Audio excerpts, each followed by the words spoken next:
Welcome to Slow News Day with Kevin Clark. I am Kevin Clark. Yep. I think you need to take 100% credit for Patrick Mahomes. He would have been awful if it wasn't for you. You have the floor to take credit, Alex.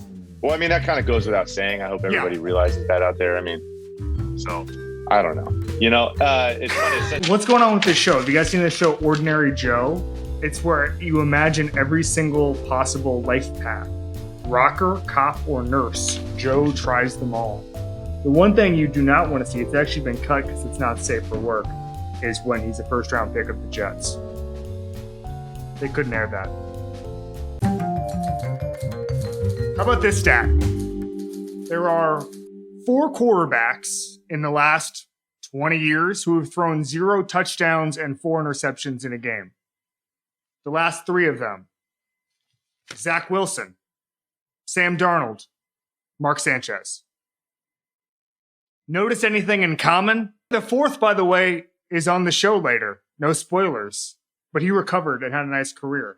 I have to tell you, we got to start grading Jets rookie quarterbacks on a curve. They're coming into a situation that is a complete disaster. There's no infrastructure. This franchise, I think we can say at this point, has a losing mentality. I like Robert Saleh. I like Joe Douglas, the GM. But I think that when you're a rookie quarterback and you go to the Jets, you should not be graded on the same scale that everybody else is graded on. This is a joke. This is a complete joke. Alex Smith, NFL quarterback, now retired ESPN analyst. He's here with Gatorade. I'm so happy you're here. I want to start here. And this is, I hate to bring this up. You had an illustrious career, but a stat was brought up yesterday, Alex. Yep. I don't know if you saw it. There are 4 rookie quarterbacks in the modern era who had 0 touchdowns and 4 interceptions. Oh, I saw this. Yeah. 3 of them were Jets quarterbacks. Yep. And you were the 4th. Yep. It was 2005. It's fine. It was one of your first starts. It was against the Colts. You got better. Yeah. Give me your advice to Zach Wilson on recovering from a game like that. Oh, God. It's hard. Yeah, it was my very first start. We were playing the Colts. They happened to be the number 1 defense at that time. And I was a 21-year-old kid and definitely in over my head. It was hard. It was tough sledding. I definitely dug myself a hole. That's a game I've tried to forget as much as possible. And it's hard to. I'm just telling you that those are hard games to flush away. It's easy to say, hey, we're moving on, but those stick with you. There's a lot of examples right now around the league of different models of what we're doing with rookie quarterbacks, sit, play, and there's a lot of variables that go on around it, including kind of the environment you're in, the pieces around you, I should say. And so I do think you have to be careful, I think, putting some of these young QBs that you've put a ton of stock in, a ton of draft capital, putting them out there in really, really difficult situations where they're gonna build up some scar tissue, and it's tough to get over them. Certainly every young player makes their mistakes and has to be able to deal with those. But you dig yourself too big a hole. It can take years to climb out. I really feel like I lived that. It took me years to kind of, I think, get out of what was my rookie year. The plan was to sit for me early on, and that changed quickly. And in hindsight, certainly I was a guy that as a young pick, I came out early. I think I really could have used some of that time. Well, thank God you did this interview, because otherwise you would have forgotten about that horrible game 16 years ago. So I'm glad that we could rekindle that. Yeah. Everybody says, they talk about the 2017 rookie season for Patrick Mahomes. And so much credit has been assigned to you, been assigned to Andy, been assigned to Matt Nagy, been assigned to Mike Kapko, whatever. I think we need to stop the narrative, and I think you need to take 100% credit for Patrick Mahomes. He would have been awful if it wasn't for you. You have the floor to take credit, Alex. Well, I mean, that kind of goes without saying. I hope everybody realizes that out there. I mean, so I don't know. It's funny. I feel like that model, and it says a lot about Patrick and the player he's become. Everybody's trying to replicate it. Yes. That's the big thing. Everybody's trying to replicate that model. There's only one Patrick Mahomes I know of, though, and he had, obviously, I think, a little bit to do with that. Yep. But yeah, it's interesting to watch. Got a lot of these young, especially first-round picks this year, and it's all kind of different. Some playing, some sitting. They're all in very different situations. So it'll be fun to watch, not just this year, but here as the years go out. I think the one that's going to be fun to watch and interesting certainly is in San Francisco. I think Jimmy G is going to have a big year. I think when he's been healthy, has played lights out. I think he's really undervalued across the country. And Trey Lance, a guy that played 1 game in college last year, at a FCS school, and maybe needs a little time to sit and watch, and he gets a chance to watch a really good player prepare week in and week out. So I think that one, if there is one that's close, it's that one, I think. Surprised by the Chiefs' loss on Sunday night? Not surprised by it. I mean, it was a freaky play at the end. They had the game. The game was won.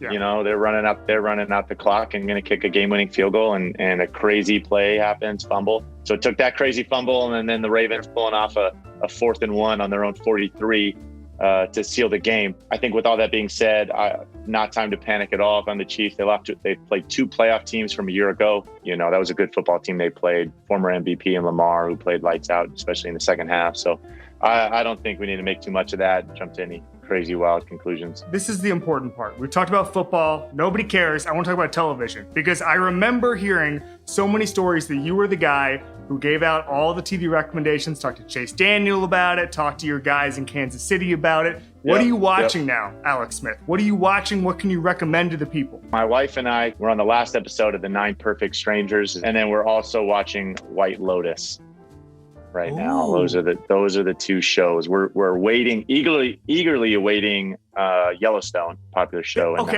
this is unbelievable, because Jeff Fisher was on the show last week. He's like gone to the set or something. I don't know. He's a Montana guy. I don't understand it. Russell Wilson is trying to go to the set. Like, this has become ridiculous how much the NFL is obsessed with Yellowstone, Alex. It's a popular show. I think it's successful everywhere. The crazy part is I grew up, my parents have a place in Big Sky, Montana, which is where it's filmed, right outside of Bozeman. So I've been going up to Montana since I was 4 years old.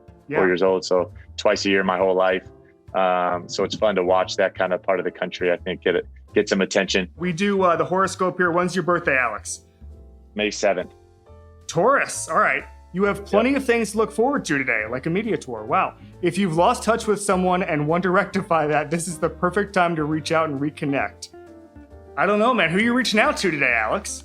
I did talk with Fitzy today. It's been a long time since I talked with Fitzy. Fitzy and I are draft mates for the same draft year. We're good buddies. Man, I was so bummed when he got hurt. I thought he was going to have a huge year in Washington. Hopefully it won't be too long and he'll get back healthy. But yeah, Fitz and I finally talked. It'd been since this summer. Maybe your horoscope is right. Big football team win last week. Big win for the football team. Taylor Heineke back in there at the helms and rolling. And I'm excited for him. He's a good player. I think he's, I'm not shocked at all the way he's playing at this point. One more quick thing. We do something called Club Kevin. It's somebody who you think has won the week, whoever it is. Could be somebody on television, could be somebody in sports, football, otherwise, anything in the world. Who's your favorite person right now? That's like not in my family. Not in your family. I was pumped for Lamar last night. Yeah. As much as I was bummed to see Kansas City lose, obviously those are my guys. I was excited for Lamar. I think I'm such a big fan of his. And to see what he's done and doing it his own way, ton of fun to watch. That was an amazing game. It felt like a playoff game in week 2. But I know it meant a lot to them and it meant a lot to him. So he's a guy I think right now I'd pick.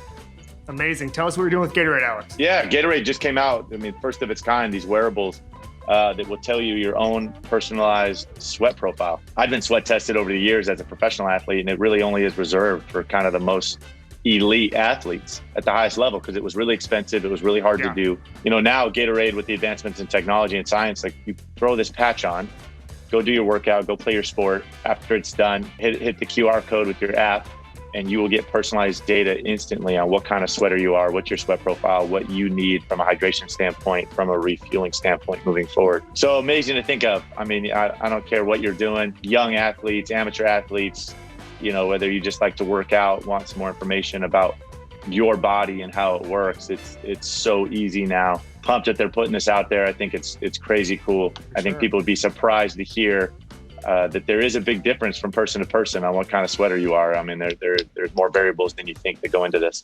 What kind of workouts are you doing to stay in shape? What kind of workouts are you using for this? I'm doing anything and everything at this point. Fun one that I'd never done since retirement. I just picked up. I do weekly Pilates with my wife. Oh, now we're talking. On the reformer. I'm usually the only male in the class. Okay. It is rigorous, difficult. Having fun with it. Alex Smith. Yeah. He's with Gatorade. Thank you so much for coming on Smart News Day, buddy. Yeah, Kevin, thanks, man.